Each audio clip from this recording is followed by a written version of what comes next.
தமிழகத்தில் அதிகரிக்கும் scrub typhus தொற்று பற்றி இந்த தொகுப்பில் பார்க்கலாம்.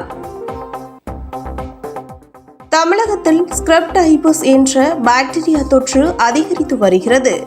ரிகட்சியா என்ற பாக்டீரியா பாதித்த ஒட்டுண்ணிகள் பூச்சிகள் கடிப்பதால் ஸ்க்ரப் டைபஸ் ஏற்படுகிறது. காய்ச்சல், தலைவலி, உடல் சோர்வு, தடிப்புகள் ஸ்க்ரப் டைபஸ் நோயின் முக்கிய அறிகுறிகள். சென்னை, காஞ்சிபுரம், திருவள்ளூர், திருப்பத்தூர், செங்கல்பட்டில் இந்த நோயின் தாக்கம் அதிகம் உள்ளது.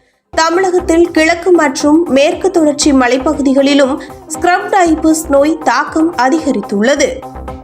விவசாயிகள், வனப்பகுதியில் வசிப்போர், புதர் மண்டிய பகுதிகளில் இருப்போர் இந்த நோயால் பாதிக்கப்படலாம்.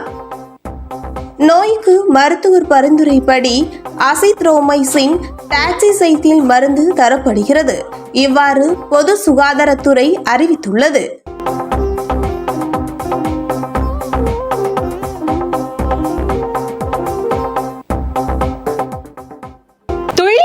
தினசரி நடப்பு நிகழ்வுகளையும் கல்வி, விளையாட்டு, அரசியல், வாழ்க்கை முறை, மருத்துவம், தொழில்துறை, சினிமா, பொழுதுபோக்கு போன்ற பல்வேறு நிகழ்ச்சிகளையும் உடனுக்குடன் காண கேப்டன் டிவி மற்றும் கேப்டன் நியூஸ் சமூக வலைத்தள பக்கங்களோடு இணைந்திருங்கள். உங்கள் வணிகத்தை கேப்டன் டிவி மற்றும் கேப்டன் நியூஸில் விளம்பரத்தின் மூலம் மேம்படுத்த விருப்பமா? உடனே கீழே கொடுக்கப்படும் எண்ணிற்கு தொடர்பு கொள்ளுங்கள்.